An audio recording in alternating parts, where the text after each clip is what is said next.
Fume is an innovative, award-winning flavored air device. Instead of electronics, Fume is completely natural, and instead of harmful chemicals, Fume uses delicious flavors. Instead of bad, Fume is good. Hello, it's math, y'all. It's a habit that you're free to enjoy, and it makes replacing your bad habit easy. I love how Fume looks in your hand. It feels luxurious, it's heavy, it's weighty. Fume has served over 300,000 customers, and you can be the next success story. For a limited time, use my code RIVALRY to get a free gift with your journey pack. Head to tryfume.com, that's tryfum.com, and use code RIVALRY to get a free gift with your order today.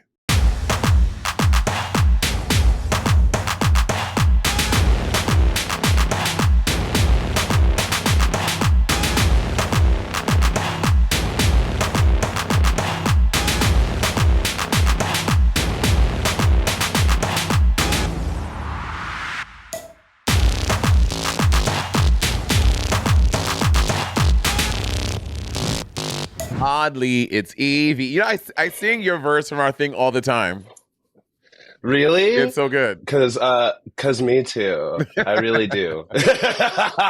In this household, we often say, "I'm Yvie Oddly," and oddly enough, my edges stay straighted, but these are tough. Like often. In your household, really? So Yeah, y'all and all these little 5-year-olds who come up to me at the meet and greets, you have a big ass house. I'm like, oh my gosh, hi kids.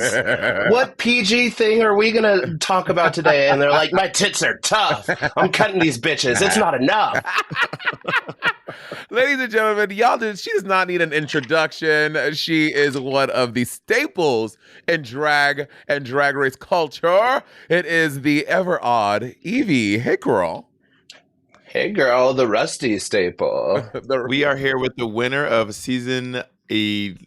11. Not 11. 11. Yeah, 11. Yeah, 11. It is 11. Yeah. I got it tatted for proof. Season 11, the 11-gendary season of RuPaul. I hate that. I hate 11. Nina West, she did not eat with that. She threw it up. I liked that. I thought it was camp.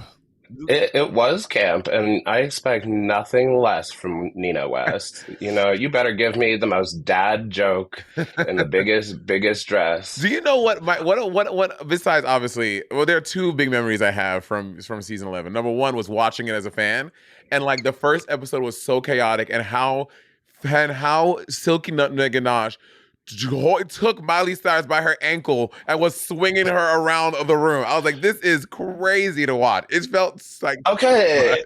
That's also especially wild because like y'all experienced it too. Your first day in the workroom, you're like, oh my god, this is real. Yeah. What is going on? Is any of this real? And suddenly, like a bitch you met 10 minutes ago is like, get these cookies, and like throwing dragged out Miley across the, like slamming her into RuPaul's brick walls. You know what I mean? Wasn't Miley on her back at one point? Yeah, she flipped her up. It was a whole wrestling routine. I thought they choreographed it. Because it was crazy because the world really turned on Silky because before the first episode, the world was like, oh, she is the one. I love her. Costs. She's amazing. She's that bitch. And then episode 1 came out. And they were like, I think it was when she said, "Mic check, fuck you, bitch." That was when America was like, we don't like you. Okay, but see, that is when I was like, I don't like you. like, oh my God. People, I know I was so fucking petty on that season, always just like picking out the girls about shit. But like from day one, when Silky came in with like the most basic bitch shit in a room full of like basic bitches, and RuPaul was like, I was like, kill me now, bitch. And this is going to be the longest season. So when it was about to air and America was like, yeah, Silky, I was like, fuck, this is going to be terrible. And then from day one, they saw what I felt, and I was like, okay. Yeah, so I have to thank the girls from season 11 for also being shady enough to hate it and be like, what the fuck was that bitch doing? Even though nobody else would talk about it, clearly, in person. And for some reason, I don't even know if you remember this, but I literally, I don't think I've really, truly known any contestants from Drag Race since 10. I've known a few here and there. Tina Burner. I don't think I really knew anyone from, Honey Davenport from your season. But I think she's the only one I. So I haven't. So I didn't know. I didn't know anything about. I mean, we had met in Denver that one time when I did Denver Pride with In Vogue. Wait, I'm what? very thankful that you even slightly remember that, because we hated your ass for that. I was like, okay, I know Pride is terrible, but Bobby on it is a cunt. Wait, Why did you guys hate me? Evie, spill.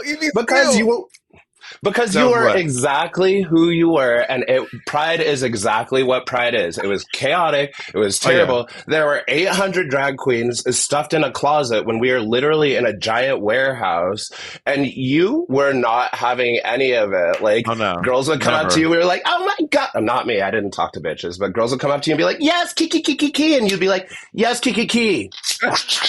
Like, back to your little corner of the closet. We were like, listen, I am consistent.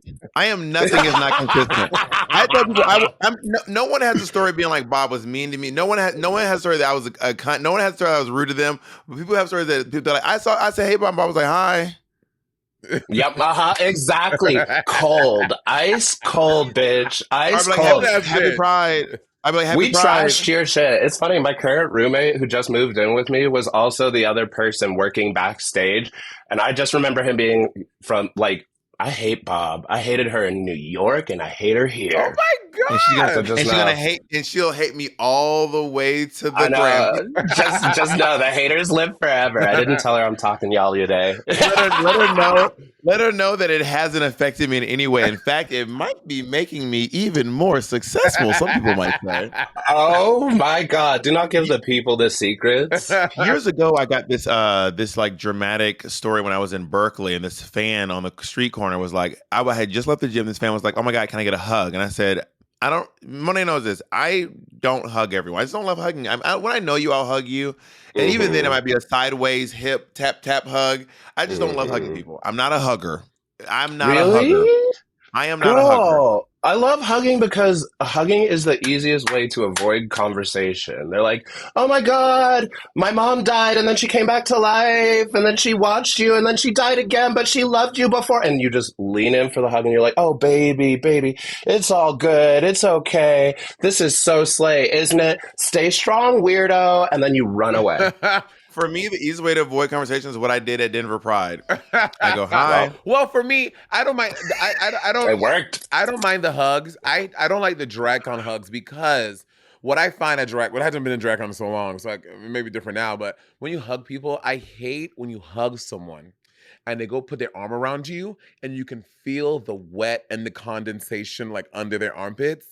That feeling to me is like someone taking a razor blade and slicing my throat. I hate that. You know, I like when people are a little bit musty. When people smell a little musty, I think it's kind of sexy, to be honest. Okay, if we're and I like it because then it's like match my freak, bitch. Because I'm in the club, I'm sweating. Okay, but then when you have like 19 different sweats, so now your long hair just smells like BO. Okay, Monet, know the history of drag though, because we have always been the whores of the community. We are out here collecting all the fucking sweat, so don't think you're too good for it now. If I'm out in public and a musty person walks by me, I get a little turned on. I'd be like, ooh.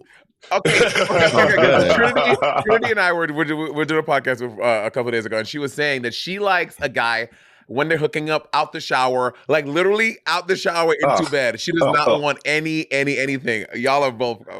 I don't mind if you're out of the shower. There's one thing I do not like. What? Do not wear scent because you can taste it when you're kissing them, when you're licking them, and I don't want to smell your deodorant. I don't want to taste your deodorant. I don't want to smell your deodorant. I don't want deodorant in my mouth or in my nose.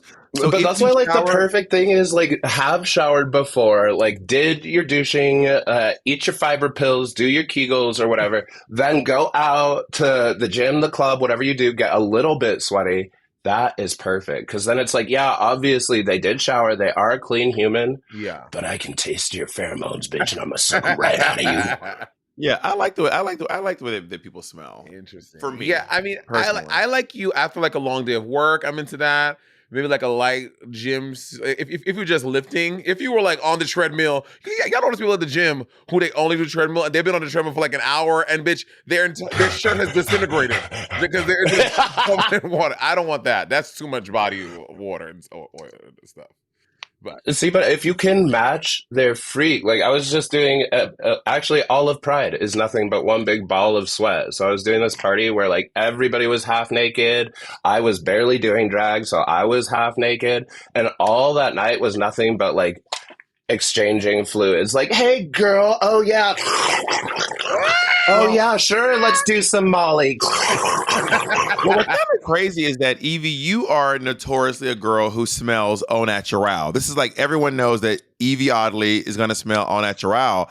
However, I've never heard your name brought up in the mix of girls who smell bad. I did a whole season. That's because I did a whole season with Yvie, and I never smelled Yvie one time. Not even a single. I'm not even trying to say it because you're here. I've literally never ever had. Oh, that's never been my story with you. But that's because the girls like literally got the worst of me on season 11. Like stress sweat is something else. I was wearing like the same outfit every day because I did not expect the workroom to be a freezer. I packed all these cute little boop boop pop pop pops. Got there and was like, I'm not doing that. And so I was just like sweating into this giant winter coat all day, fighting bitches, getting even more tense, like ooh, and just like chain smoking. So no, I did not smell beautiful, especially because RuPaul's like 800 fucking feet away. She doesn't have to be impressed by the way I smell. Like, girl, you're wasting time like trying to rub deodorant on your asshole right now. Yeah, I don't mind. I don't need my drag. I also don't have a great sense of smell, so I don't need my drag queens to smell good. But I do not want you to smell like when you get in the car and the perfume is burning my eyes. I don't want that. How often does that happen, Bob? Burning your eyes? That's a little dramatic. It has happened. It has happened. There have been. Do you remember? There used to be a guy. I'm not going to say his name, but he used to live up near me in on the Upper West Side. And he would always come to the bar. We would ride together in the bar together. Oh, this is the infamous lot. He would ride to the bar together with us, and he's cologne was so I mean, I would be like, I'm getting maced. I'm getting maced right now by how much cologne you have on. And I also don't like the smell of something that was wet and then put away in an area with the Eureka smell. Okay, so you just hate drag then. No, that smell also burns my eyes. That smell also burns my eyes. Eureka special. That's Monet, that's crazy. Calling that the Eureka Special is crazy. Girl, we all know it. Everybody on this call know it. All of them listening know it. All I'm saying, calling it the Eureka Special is crazy. Yeah, no, I think that's also just like a gross part of drag though. Like especially the first year I was touring and stuff, I didn't know any way to keep my shit clean when I was going to be in a new city every day. So like literally all of my tights, all of my outfits, everything just was that smell for a year until I discovered like, bring multiple things. Don't just wear the same shit over and over again. Yeah. I want to give everyone my tips. If you're going to become a traveling drag queen, here's some tips that I always give. Wash your tights in the shower using shampoo. After the gig, take your tights. You don't have to. It's just in the shower with the shampoo. Just give them a little squish, squish, squish.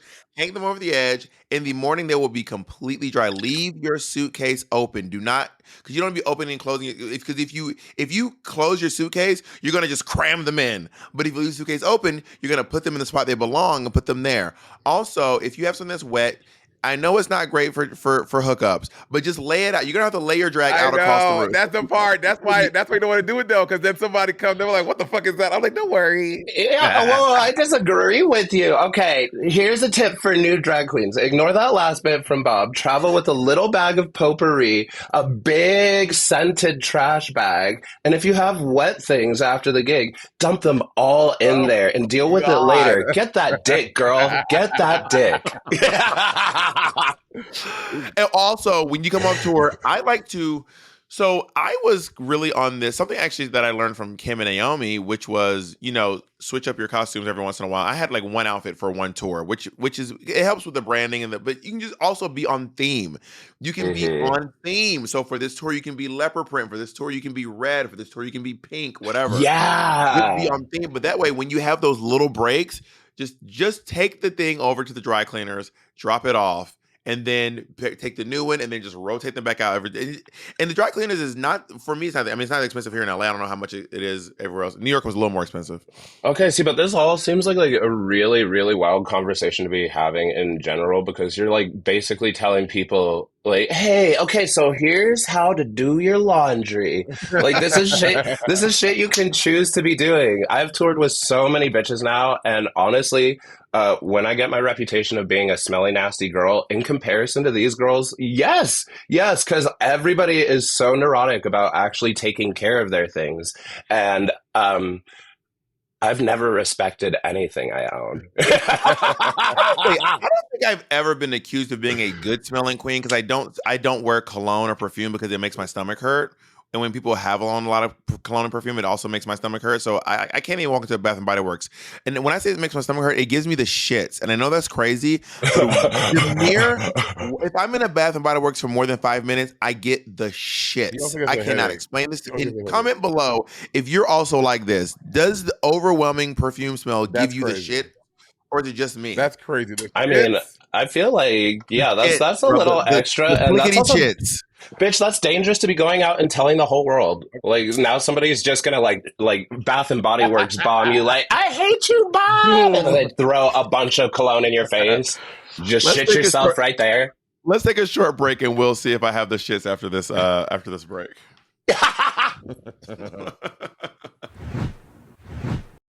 And we are back. So wait, so you moved to Brooklyn, but where are you right now? Because this room is not giving Brooklyn. No, this room is it used to be my old drag room in Denver, but then I was like, wait, Yvie deserves so much more space. So, I'm in Denver. I'm in my place in Denver. Uh-huh. Really? Yeah. I didn't see this. Yeah. I'm a halfway New York girly now. Oh shit. Oh, but you still have your place in Denver? Obviously, yeah. This is what I locked myself into for 30 years. Yeah, I saw that you purchased it. It was honestly, it's really moving whenever I see Black people purchasing homes. I don't know why it means so much to me. I love it, but I'm just like, well, for me, it's like some shit that I just like never saw for myself. Like be it because I'm Black, be it because I'm queer, be it because I knew that I was going to be an artist my whole life, and so I was like, okay, bitch, it's ramen and rent. I mean, I'm still eating ramen, but I was gonna say now it's ramen and a mortgage payment. I legit ate nothing but ramen yesterday. Like, that is how I've survived Pride here. I bought this giant thing of mortgage. Bob put me on. I bought this giant thing of ramen. I said mortgage. This giant thing of ramen that I have in my kitchen. You also did buy a big thing of mortgage too. I did buy a mortgage. You bought that too. I love that, like, people forget that, like, mortgage payments, like, it is so bougie to have a mortgage payment. I realize that I am privileged because I have something that in theory I own, but I am so broke all the time because of it. That's the thing. You and the bank co-own your home. Yeah. And slowly but surely you're buying just more and more of the home from the bank. And then eventually one day you'll own more than the bank does. But the crazy thing y'all don't realize is, even if you get yourself a 30-year mortgage, even if you pay for 28 years, if you miss a couple of payments in a row on the 28th year, they're going to take your whole house. It is such a damn. I'm like, no. You get the closet. I paid 28 years. You can have the closet. Well, think about this. Well, and for me, the scam is interest. It is ridiculous. I am so pissed that, like, uneducated about house buying. Here I come. I'm like, yes, I'm finally doing something for my future. This is a good investment. I'm paying for my home. And then I check out, like, my mortgage statement every month. And I'm like, okay, so I paid this huge chunk of money, and only, like, $3 actually went towards my mortgage. The rest is just the bank being like, yes, bitch, we are draining you. It's bullshit. Yeah, it's the worst. She do that. It's the worst. Can you tell us about your book, please? And how's it going? All about Yvie. Into the oddity, which is, rare for me, because usually the oddity is getting into others. Am I right? Am I a writer or what? No, it's really wild. I never thought I'd write a book. Like it's like one of the many things that I love to do. I love writing. I love poetry. Mm-hmm. But uh, I don't know. For me, it's something that just like seemed so serendipitous because it was like right after All Stars had aired. I was already like in talks with this writer, and I was I felt like I wasn't going to be able to make the most of what the experience was supposed to be because a big part of going back on that show is being like, okay, I want to expand my audience. I want to expand like what people can see me doing out in the world. That representation on Drag Race gives people the idea like, oh, she can be an actress. Oh, she's kind of funny. She could host a show. Yeah. And I was just so fucking disappointed watching that. I was disappointed competing, but I was disappointed watching it because I was like, this really didn't show people any other potential I have out in the world other than like, I have a huge cock. So that is kind of low key a big talking point for you when it comes to RuPaul's Drag Race, which is obviously objectifying. Objectively objectifying, you know what I mean? Which I'm also fine with that though. I'm fine with being objectified. I was just frustrated, I guess, because I had so many dreams that I like was working so hard to manifest, and then not only did the experience itself not really like live up to that. It felt like kicking me back to preschool again, but because of that experience, because of how the show is edited and aired, like. I feel like I'm still like fighting to prove what I'm fully capable of. Like I did my tour last year for the first time, my first like one woman show.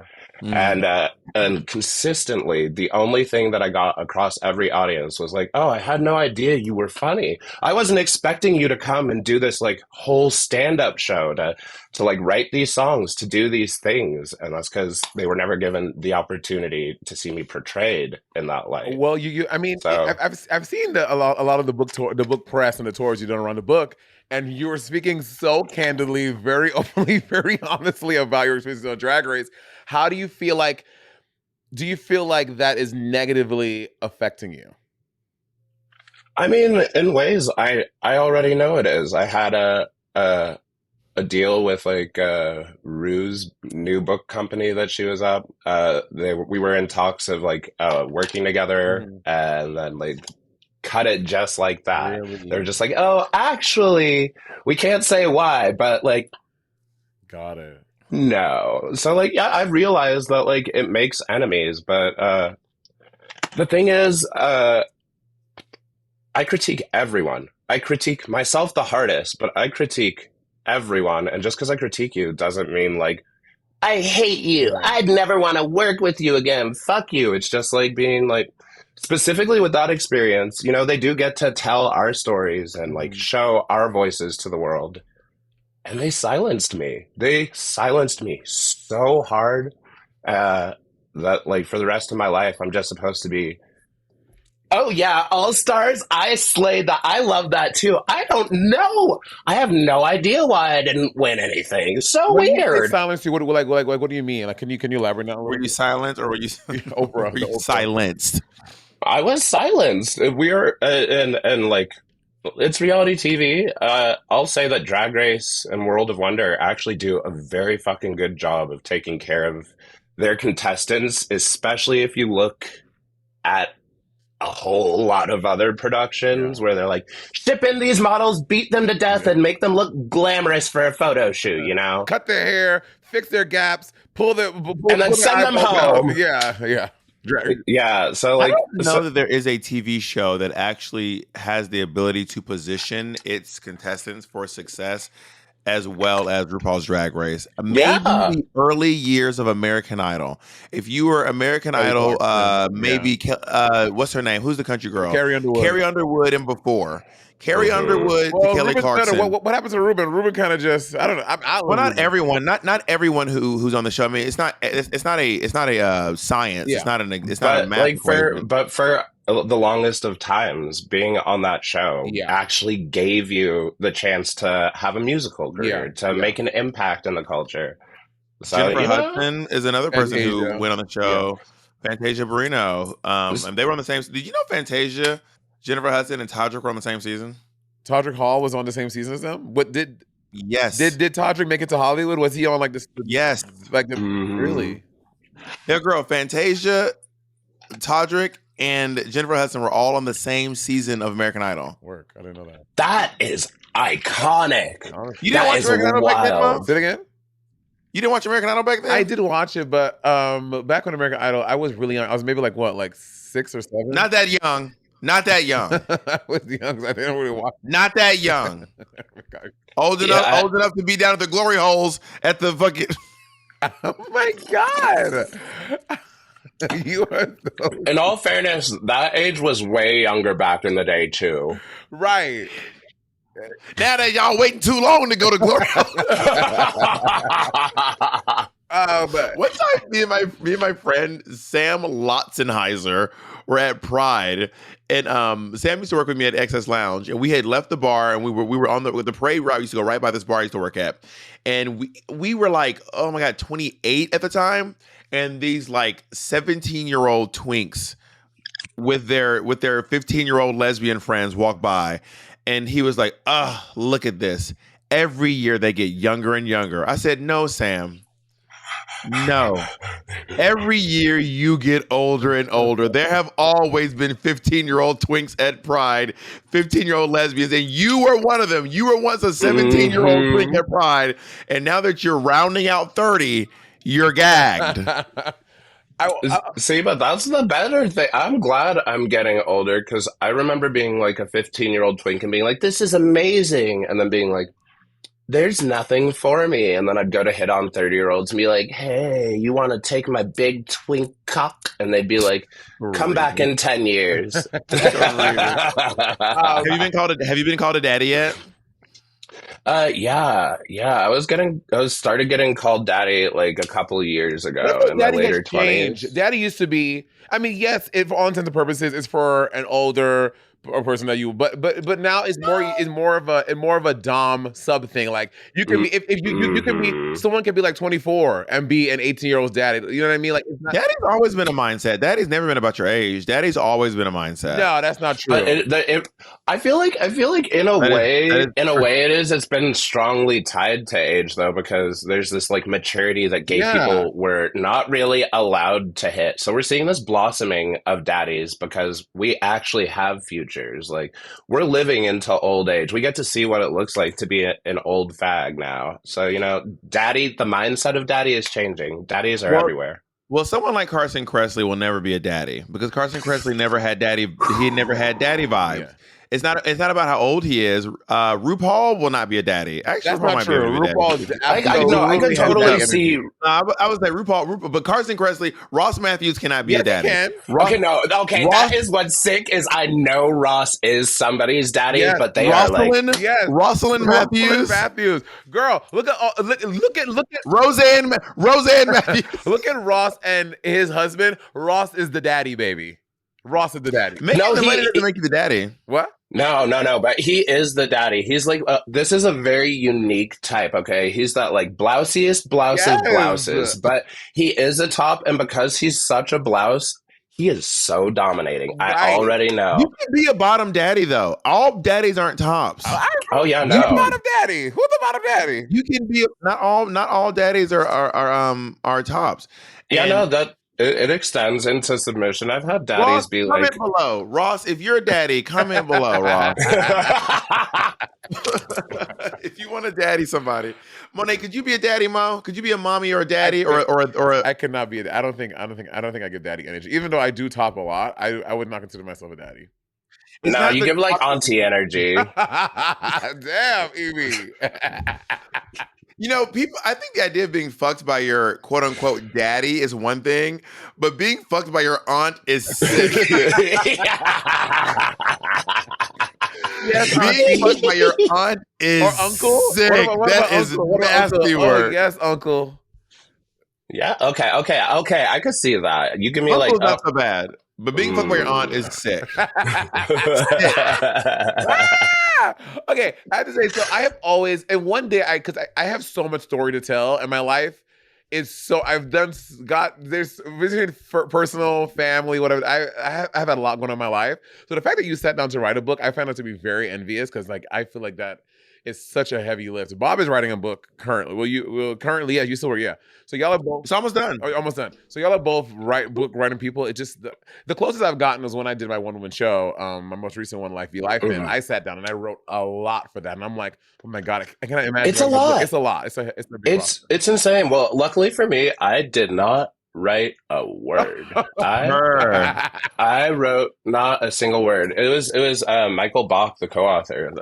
He came up to me like wanted to do a book, and after All Stars, I was like, okay, yeah, I need to tell my own story, but I still don't want to write it. Wait, so what is that? So like y'all meet and you just talk, and he. It was over Zoom. It was literally like therapy. Like we would sit down and we just like talk about different subjects each time. We'd be like, okay, early childhood, teenage years, coming out. And if there was something that was like triggered, a specific topic or something, he'd add that for like another conversation later. Oh, wow. And he did this like with me. He did this with like Brooklyn and Silky, Naomi, Asia, like my family. He called my mom and my dad my best friends. So like this style that this is told in is he's a narrator telling, like interviewing all of us. Yeah, I never heard of this. This sounds really I'm very intrigued by this. It's very good. It's easy to read too, because it's our words, and then he just weaves the pieces together. Yeah, that's really cool. So it's a memoir. It really is about your life.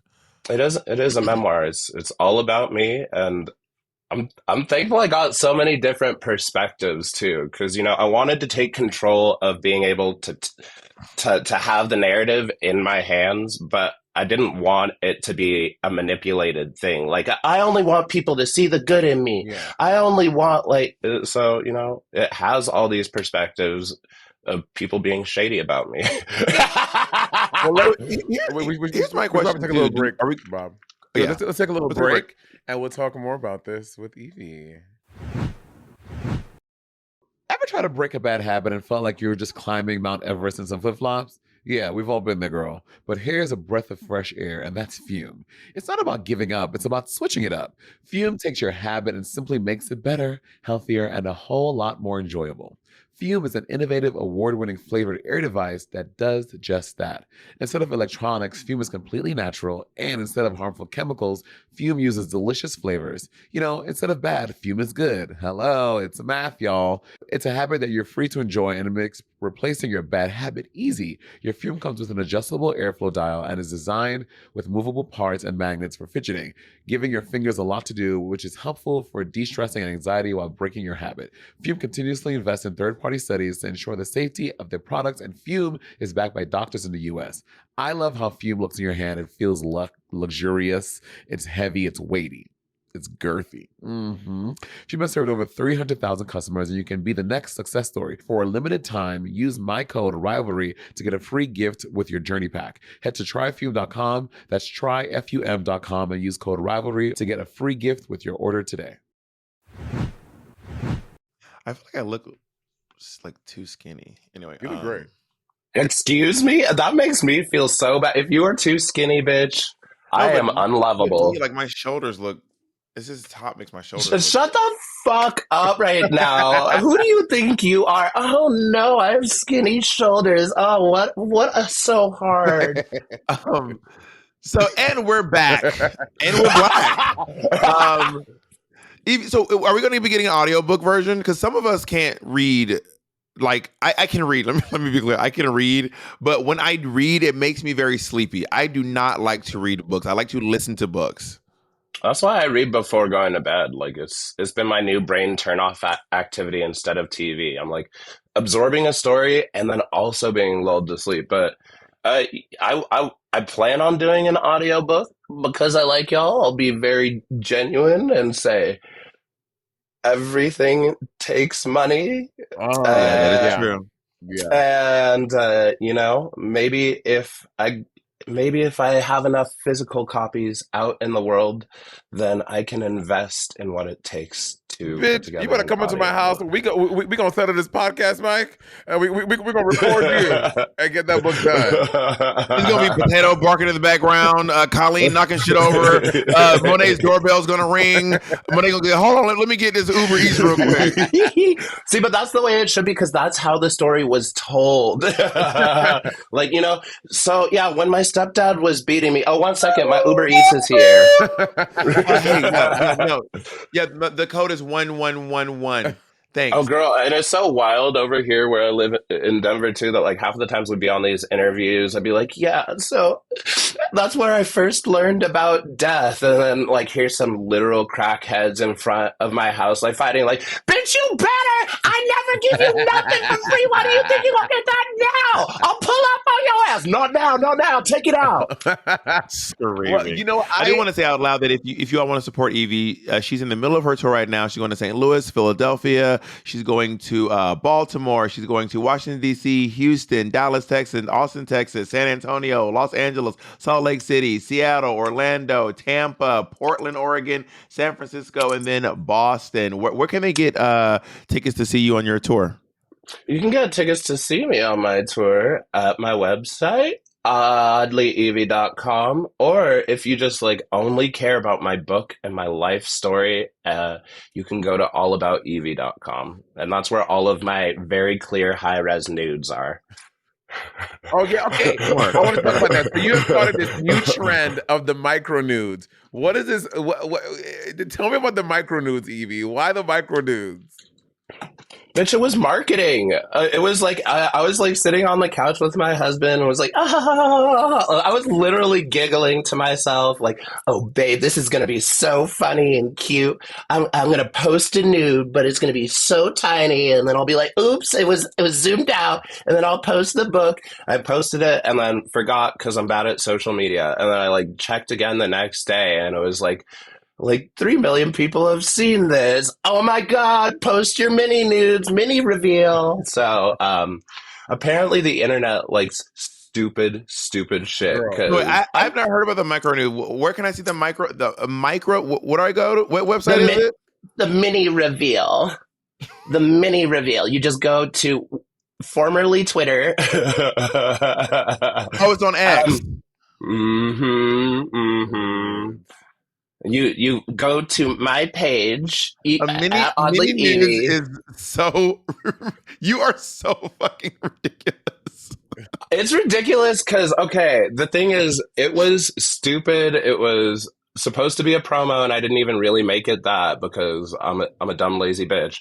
But what I was not anticipating was after people being thirsty and then being like, ooh, Zoom, was people actually finding a way to feel liberated to share themselves. Like, for real, like, not to take everything in life seriously, but so many people were like, oh, if I post a little itty bitty blurry version of myself, I can still like feel that sexual liberation, that gratification. I can feel like I am a sexual being and not like jeopardize my social life, my work, my my family. And that's actually been a big part of what my drag has been about post All Stars, is like embracing the fact that for me a big part of being queer is my sexuality. That's the thing that isolated me in the first place, was the fact that I wasn't expressing myself in a way that's appropriate for sex. And then that it's supposed to be the thing that is the forefront of, if I'm gonna get picked on for something, if y'all are gonna hate me because I'm a cocksucker, I'm going to almost show you sucking cock. Almost. Yeah, I'm looking at all the quote tweets, and all the quote tweets are people sharing. This is honestly low key cute. I'm kind of obsessed with this. That's why I'm saying, like, some people are bitter about it because they're like, this is stupid. And I'm like, well, I see it as liberating that all these people are like, okay, my turn. Look at me. I find it very charming. It's very, very funny. And you've been very open about your body and sometimes you're how do I say this? Sometimes you're more Dragula than Drag Race. You know, you know what I mean? Don't tell the Dragula girlies that. They hate me. What's her name? Why do they hate you? What's their... No, not like they hate Monet. Not like Zebba, she hates me, girl. Not like they hate Monet. They do. I don't know what Monet did Nothing. to the girls of Dragula. Nothing. Monet and I reviewed one season of Dragula. No, we were like, I didn't even do it. I was never on that season. No, we reviewed a season together. No, we did. I did not. I've never seen Dragula. Maybe that's why. Wait, did I review it by myself? Yeah, but the thing is, it's not hate. Okay, that was an exaggeration. I'm not trying to actually start any beef that doesn't exist, but there is this very clear delineation of like the kind of opportunities and exposure and shit that Drag Race gives you versus Dragula. So there is already like a caste system where we're like the middle class, upper middle class white ladies in Suburbans, like pulling up to school, and they're like getting off the bus. Yeah, it does feel like sometimes like the Drag Race girls are the Real Housewives, and the Dragula girls are like baddies, like. Well, exactly, and that's like where there is always going to be this tension, because like we're privileged in comparison. We're privileged. In a way, and so if you like ever acknowledge that, especially like at all, I don't know. I think if I do get any shit, it's because, like you said, I'm more Dragula than Drag Race sometimes, and I chose to be on Drag Race instead of Dragula. I chose Drag Race. And you won Drag Race. Yeah. Right?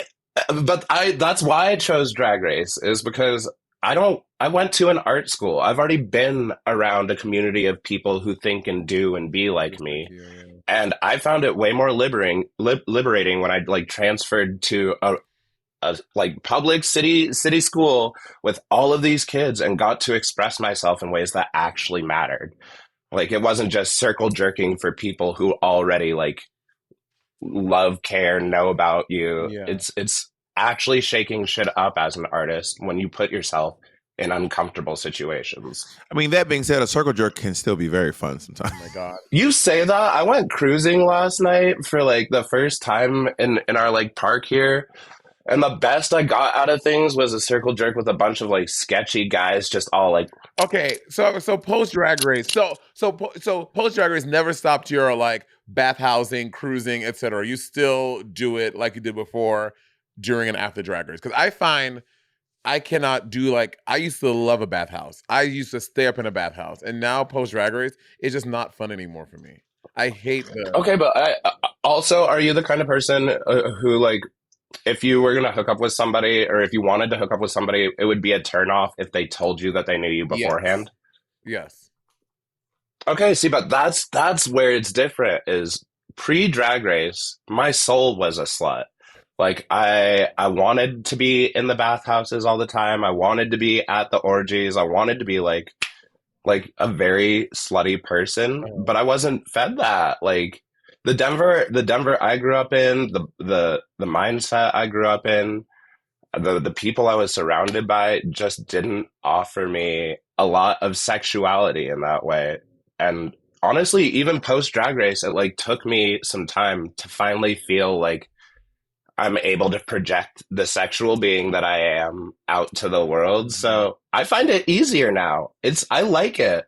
I like it, and I like the mystique of somebody being like, ooh, that's Yvie Oddly, and they want to fuck me because they've heard my dick is big, or because they've seen me on TV, but they still want to connect with you. Yeah. And like, that's what's hot, is like getting to find these people, fuck the stories out of them, and be like, see, look, we're all humans. We are all humans, and yes, if I'm back in your city, I will try to give you some more. If it was good. if it was bad too, just whether or not you see them again, you're gonna do it again? Work? Oh, no. No. Well, I find it interesting because I feel like there are some people who are on Drag Race and they are sexualized outside of their drag persona. I would say Cameron Michaels, I would say you. I would say Aura Mayori. I would say, I mean, the list goes on. There are certain people who are like sexualized outside of there. And Monet, I don't know that maybe because you have not been sexualized outside of your drag, maybe that's why it changes for you. But people see Yvie's time on Drag Race as a sexual being. But that was something that All Stars actually gave me. So, you know, I didn't really have, nobody was looking at naked mole rat Yvie on season 11 and being like, "Ooh, that is exactly what I need in me tonight." So you look out on season 11. I look out on season 11. But also I'm someone who will see a drag queen and be like, I've never been turned off by someone being in drag. I've never been someone who's like, "Sister Dick will make you sick." I've never been one of those. I say Sister Dick will heal you quick. Sister Dick will fix your wig. Yeah, Sister Dick will fix your wig. That's what I always say. I mean, Monet, you fucked some drag queens. You must have fucked a drag queen. No, not that I'm aware of. Apparently, oh no, now it's no. So you're gonna go and tell the whole fucking word on television. Oh, I fucked someone on this cast. I'm gonna have people in my DMs forever being like, "Damn, Monet is lucky," and now it's no. What's the tea, bitch? What's the tea? I'm screaming at Monet is lucky. I'm screaming. I'm screaming at Monet is lucky. I'm dead. The world will never know about our Yvie. We cannot tell the world about our love, Yvie. We cannot tell the world about our one night in Paris. You know, niggas in Paris. Because then they'll know why your hole is still just so open. Throbbing. Wait, why have you never fucked a queen, Monet? You've had so many opportunities. Like who?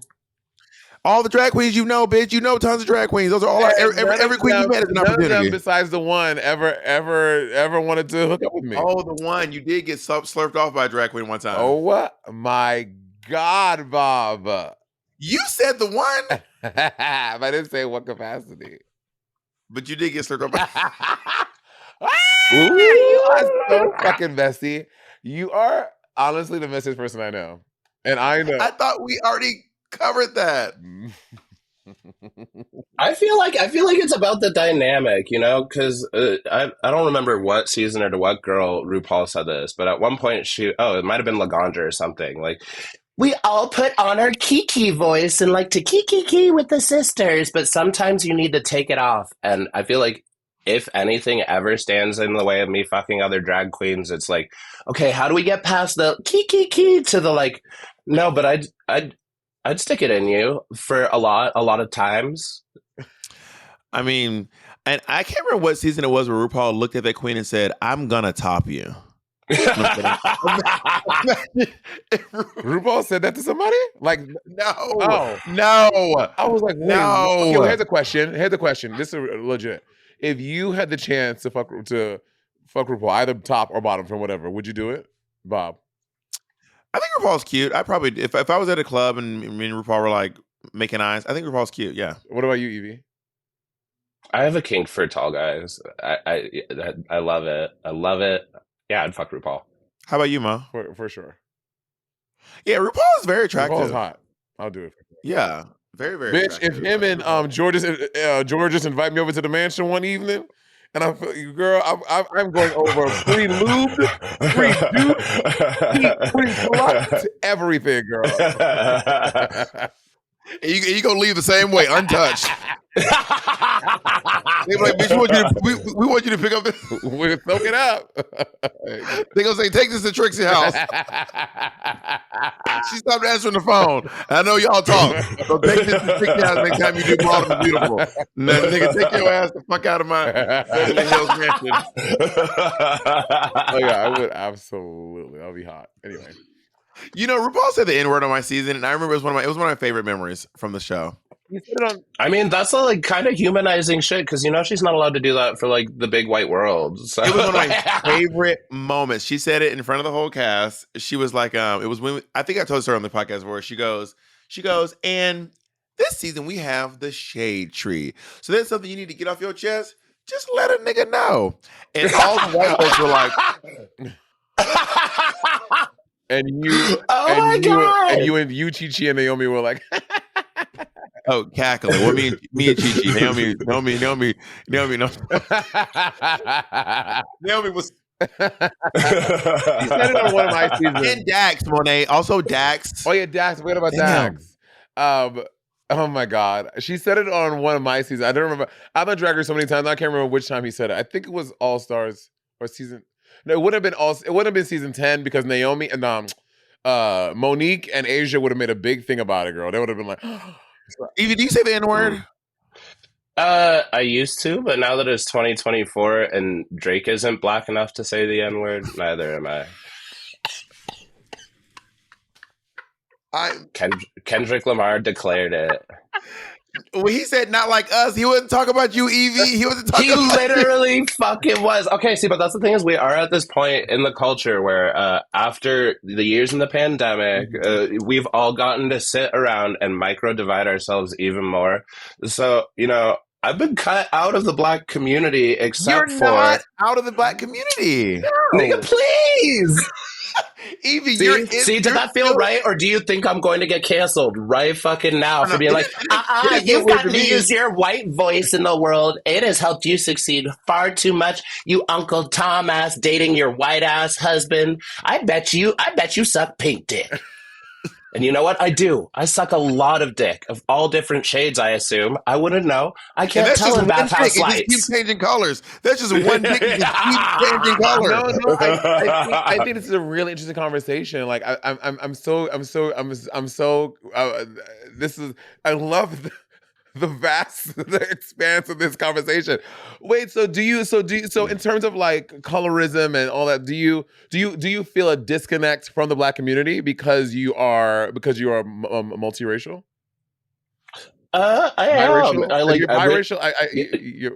I honestly don't know because there's so much adoption. There's so much, families doing 23andMe now, being like, "Oh, read guess the book, what? We're Monet." Irish. Yeah, it's all in the book.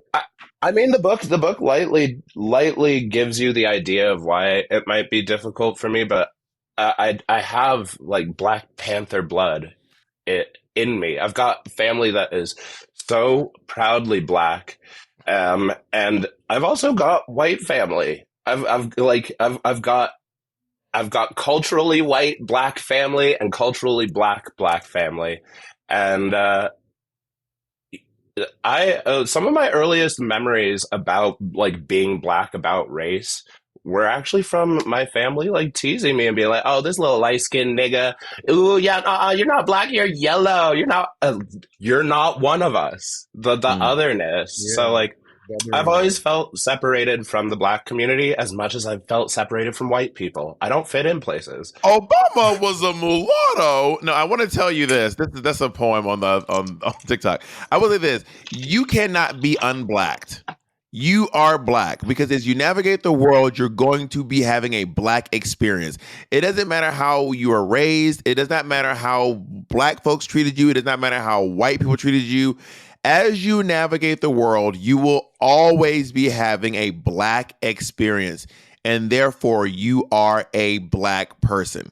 Now, obviously, black people are going to be, me and Monet are both black. I'm African American. Monet is Caribbean American, all right? Or Caribbean. So obviously, Monet came to visit my family. West Indian American. I apologize. Monet is West Indian American. So obviously, Monet and I, when she came to visit my family in Atlanta, she saw we are having very different experiences. My family is very religious. My family is conservative, not Republican, but they're like conservative with the way they dress. Except my cousin Monique. I love Monique. Oh, you better call her out like that. Be like, yeah, my family is conservative. They're religious, except for that blasphemous whore Monique. No, she's religious. I'm the one who's not religious. She's the one that doesn't dress conservative. Yeah. But Monique, honestly, if I was bodied down like Monique, bitch, you would not get me to come run either. Monique is bodied. Like my cousin Monique is bodied down. It is crazy. Yeah. But that's like something that we had started talking about how the black experience is this diaspora. It's all these different things. And so it's always been very frustrating for me to feel like I don't get to claim any part of my identity because somebody does have it blacker. And I've never been white. That is what is so fucking funny about like the colorism is, yes, I know I get privileges. I know I've definitely gotten privileges and I will get privileges for being light skinned. but that also doesn't remove my blackness. It, like you were saying, when I go into a room and I see all white people, I am still the black person in the room. Yeah. Yeah. You never get to have a white experience. There's nothing No. you can do to give yourself a white experience. If you Which is why if you walk in a room with all white folk, they look at the door like, But that's why I like a lot of my drag too. A lot of this whole experience is about like poking at this idea of like, what does it even mean to be black? What does it mean to be white?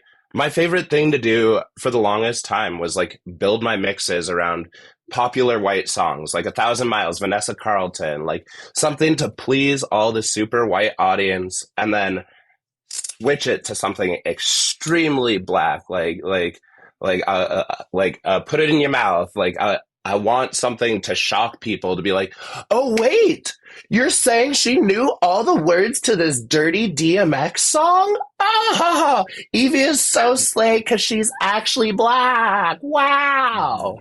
I mean, speaking of black, can I ask you a quick question too? How has it felt because you've been objectified, but the objectification does not end with you. It has extended to your family. Your father has been so objectified. It's a meme. It's a thing. You had him on your Anytime you post a picture with your dad, anytime your dad graces the camera, people are horny. I mean, rightfully so. I've seen my father. What is that like for you and for your dad? What is that like? I mean, that really has been my whole life. He is just always been that hot and that magnetically hot my whole life. Since I was a little kid, there have always been random bitches coming up to me in places and being like, I've always wanted your father to tear me in half. And that's always... It's always been my experience. So I knew what I was... so aggressive. It is aggressive. It is very aggressive. And it makes me think, like, what the fuck are people getting out of that? Like, I share him with you because I know you think he's hot and I need you to buy my book. If your dad is ever visiting Los Angeles, I do have an extra bedroom and he can stay with me if he ever needs to. Hey, Yvie's dad's not gonna rip you in half like a phone book, okay? I love the picture of him holding you like a baby. Some of the comments say, yo daddy, no, he fine. There's also a lot of stuff saying, I love that your dad supports you. Apparently your dad rides a motorcycle, which I did not know. Mm-hmm. There's a lot of I need a daddy too. Your dad can get it. Your daddy is fine AF. Beautiful dad. Damn, that dad, such a beautiful creature. No wonder you're handsome too. It is wild. They go ham. It's honestly even... I love that. I'm like, yeah, my dad is hot and I am going to exploit his hotness because, you know... I'm sure it helps him too. You know, who doesn't want to be known by the internet as "please fuck me right now"? I think that is another thing why people objectify your dad is because of the love and support. To see how your dad loves you so much and he came on the show and like how that makes him even hotter to people, that like he is also supportive and loves his queer kid. Like that's fucking fierce. Is there something about gay? Yes. In our bodies that makes us look gay? Because I'm looking at your dad and you just look gay and your dad just looks straight. Like your dad just looks like a straight man and you just look like a gay guy. And like when you see, like there are certain people like just take Georges for example. Imagine Georges straight. Just try to imagine it. How could Carson Kressley be straight? How could Angeria, all the accoutrement is what's making them gay. But how could Angeria be straight? I have met straight Angerias before, for sure. Angeria Paris, Van Michaels, Cartier. See, but that's Balenciaga. Jones the third. I feel like they could. I see your point, Bob, because you know, sometimes you just like look at somebody's face alone and you're like, faggot. Right? Yeah, for sure. But I do think a part of that is Um, Also, that you could be straight. You could work to be straight. And instead, like, once we start to accept the gayer things about ourselves, the like less you try to craft yourself as a straight being. Like, I could see Georges being straight if Georges really didn't care about himself. He like didn't ever like get his hair cut. He just like he would be like if Georges was straight, he'd be like an incel gamer. Maybe, but also our voices, like if I was straight, would my voice be this? I mean, my voice isn't high, but I'm speaking in the higher register of my voice. Mhm. And like, I mean, It's the would I be patterns. would I be one of these? Like, would I be talking like? I mean, the other day on the plane, a woman tried to hook me up with this lady. Now, I'm not into ladies, but I've never had a woman hit on me. I would, a lot of ladies I would smash. I just don't get the opportunity very often. But this woman was like, my friend is too shy to say hi to you.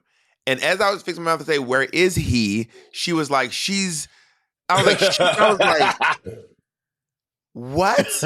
There's a woman hitting on me on the plane. Well, Bob, did they know who you were? So the other flight attendants knew, and then once they clocked me and told her, she was like, my friend said, never mind.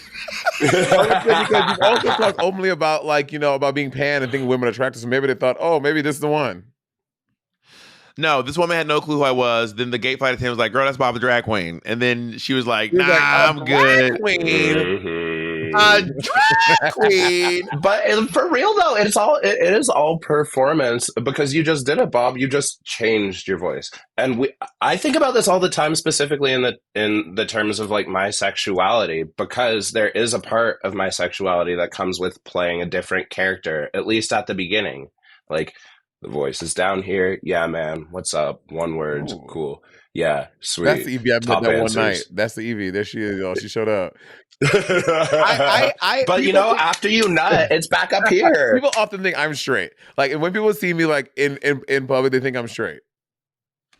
It really is about like it's all the fucking performance. Monet, that's not the little booty shorts you be wearing. Okay, that's fair. She's like, maybe in the winter. In this day and age, it is 2024, Bob. No, straight guys wear a 5-inch inseam. You are wearing 1-inch thongs. Look at someone like Maddie Morphosis. Maddie Morphosis doesn't dress gay. That's the same, only in drag. Jacob, bring up pictures of your fucking boyfriend. Ew! Oh my god! Ew!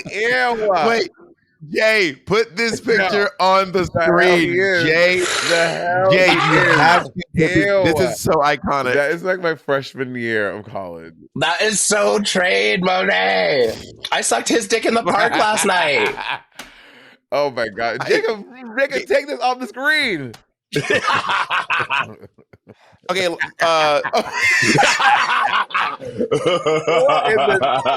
What year is this? This is 1999. This actually is 19. No, I was in high school, so it's probably 2001. It's very close to 1999. It's probably 2001. Yeah, that's when it's also like close to trade. It's like the theater kid giving trade in the musical. Like, yeah. I'm the devil. I was never trade. Girl, she's giving top model, honey. I wanted to be on Top Model. I was probably like 18 or 19 there. That's when I was trying out for Top Model, being like, okay, they're gonna tell me that it's okay for me to be feminine and beautiful. I want to be androgynous anyways, because that's before all these fancy new types of trans popped up. I have always been attracted to very faggoty feminine guys. I would have been obsessed with you in high school. There was this one like gay boy at my school. I'm not going to say his name because I don't know if he's out or not, but he did end up contacting me years later. And I was so obsessed with him. But I wasn't out yet. So I couldn't do anything. I was obsessed with him. Shout out to Joe. Joe, if you're listening, that's all I'll say about Joe. All right, Yvie, thank you so much for stopping by and visiting the siblings today. Again, can you please remind us where we can see you on your book, where we can get a ticket to see on your tour? You can find tickets to see me performing or doing book signings. I've got 32 cities, all at allaboutyvie.com or oddlyevie.com. You can follow me at Oddly Yvie on all the fucking socials if you want to see my nude trends. Yvie, thank you so much for being on the pod. You know, Mom and I both love you, and thank you for taking the time. And I want the audiobook too, because I like reading a book and watch and listening to audio. So I'm gonna hold off on audio.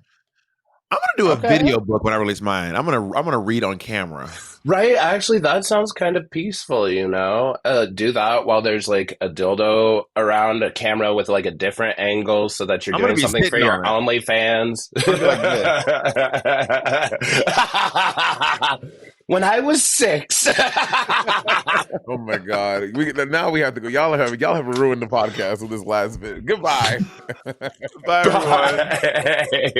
Bye.